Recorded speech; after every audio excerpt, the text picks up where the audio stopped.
Hello everyone welcome back and नमस्ते it's me Sachin Shrestha फेरि पनि तपाईँहरूको साथमा नयाँ रियाक्सन भिडियो लिएर म आइसकेको छु र सबैजना आरामै हुनुहुन्छ होला म पनि एकदम धेरै ठिक छु।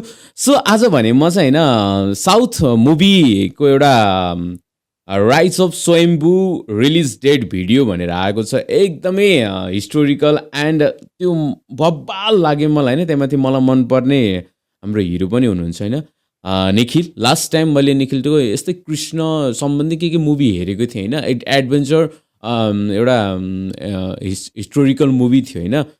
सो एउटा राइज अफ स्वयम्भूको यो आएको छ एउटा क्लिप्स होइन। हामी हेरौँ होइन कस्तो छ है। आई थिङ्क तपाईँहरूलाई पनि मनपर्छ।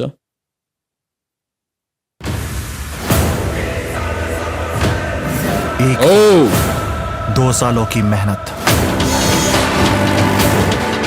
दर्जनों सेट्स, वो एक साम्राज्य है।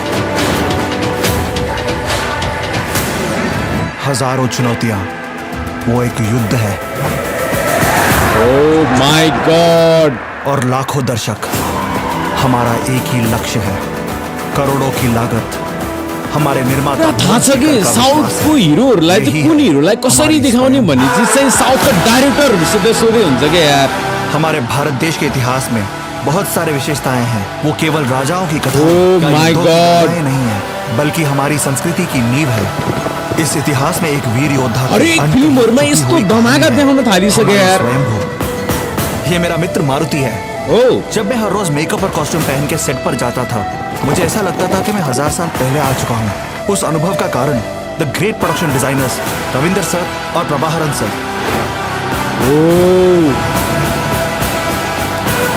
जिन्होंने इस दुनिया को अद्भुत रूप से दिखाया। बाहुबली और RRR जैसे ग्लोबल सिनेमा के सिनेमाटोग्राफर हमारे के सेंदिल सर इस मायाजाल को जीवित बनाने।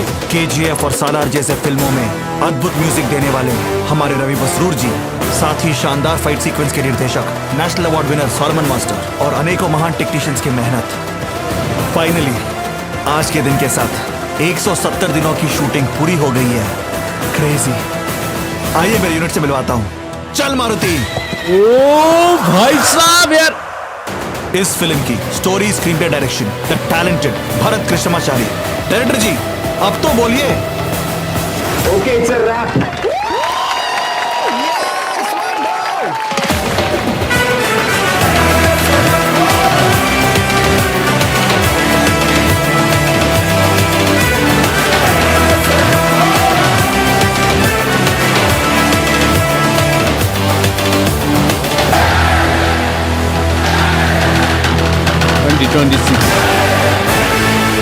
Oh my God!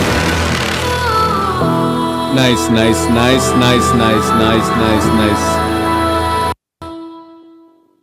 मैले यही भन्छु कि यार साउथको हिरोहरूलाई चाहिँ प्रेजेन्टेसन गराउनको लागि कुन हिरोलाई कुन तरिकाले प्रेजेन्टेसन गराउनु पर्छ हैन।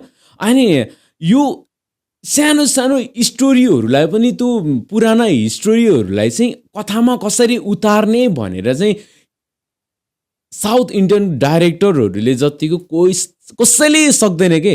सो यो फिल्ममा त झन् अब राइज अफ स्वयम्भू हाम्रो नेपालमा पनि छ होइन। स्वयम्भू नै छ होइन। एनीवे त्यो कुरालाई राखौँला।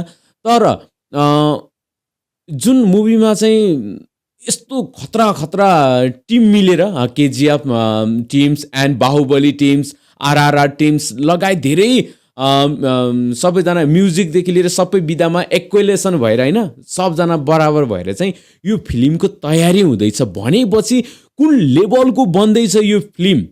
हो माई गड। यतिको यो साथमा अब म्युजिक सुनौँ न ब्याकग्राउन्ड। हो यार भाइ साहब के हुँदैछ साउथ इन्डस्ट्रीमा। नर्थकोले हेरेर बसिरहेको छैन। एनीवे सबैजना साउथतिरै जाँदैछ होइन भक्का होइन।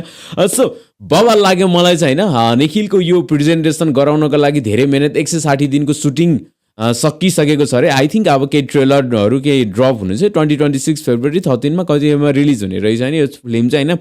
सो एनीवे हजुरहरूलाई चाहिँ निखिलको फिल्म कतिको मनपर्छ भन्दा नि साउथ मुभी भनेपछि हुरुक्कै हुन्छ सबजना होइन। सो बबाल होइन। I am so waiting for this movies trailer and teaser.